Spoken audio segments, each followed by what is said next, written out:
కూటమి ప్రభుత్వం రాజ్యాంగ పాలన పక్కన పెట్టి రెడ్ బుక్ పాలన కొనసాగిస్తుందని వైసీపీ ఎమ్మెల్సీ వరుదు కళ్యాణ్ విమర్శించారు. కూటమి అధికారంలోకి వచ్చిన తర్వాత ప్రజలందరూ తీవ్ర ఇబ్బందులు ఎదుర్కొంటున్నారని అన్నారు. మేనిఫెస్టోలో ఇచ్చిన హామీలు కూడా నెరవేర్చకుండా ప్రజలను మోసం చేశారని దుయ్యబట్టారు. వైసీపీ పార్టీ ఎంతో ప్రతిష్టాత్మకంగా గ్రామ పంచాయతీ సంస్థాగత నిర్మాణానికి శ్రీకారం చుట్టింది. అల్లూరు జిల్లా పాడేరు ప్రధాన కేంద్రంలో విశ్వేశ్వరరాజు ఆధ్వర్యంలో జిల్లా నాయకుల సమావేశం జరిగింది. దీనికి ఆమె ముఖ్య అతిథిగా హాజరయ్యారు.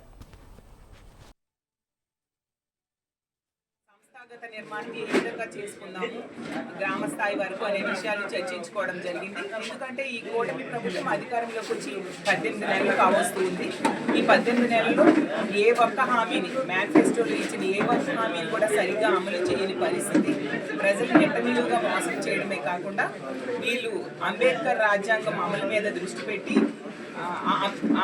దృష్టి పెట్టకుండా రెడ్ బుక్ రాజ్యాంగం అమలు మీద దృష్టి పెట్టిన పరిస్థితిని మనం చూస్తూ ఉన్నాము.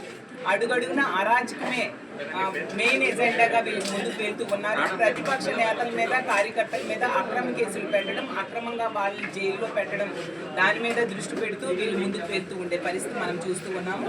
అందువలన రానున్న రోజుల్లో మా పార్టీ కనుక సంస్థాగతంగా బలంగా ఉంటే రానున్న రోజుల్లో స్థానిక సంస్థల ఎన్నికలు వస్తున్నాయి, అలాగే ప్రధాన ఎన్నికలు రాబోతూ ఉన్నాయి. అన్నింటినీ కూడా మేము సమర్థవంతంగా ఎన్నుకోగలుస్తాం.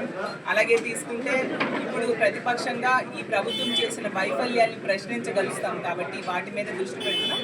ఈ సంస్థాగత నిర్మాణం కూడా అత్యంత శాస్త్రీయంగా, అత్యంత పారదర్శకంగా, ప్రజాస్వామ్యయుతంగా మేము ఏర్పాటు చేసుకుంటూ ముందుకు వెళ్తాము. అలాగే అనుబంధ కమిటీలు కూడా గ్రామ స్థాయిలో ఏర్పాటు చేసుకుంటాం.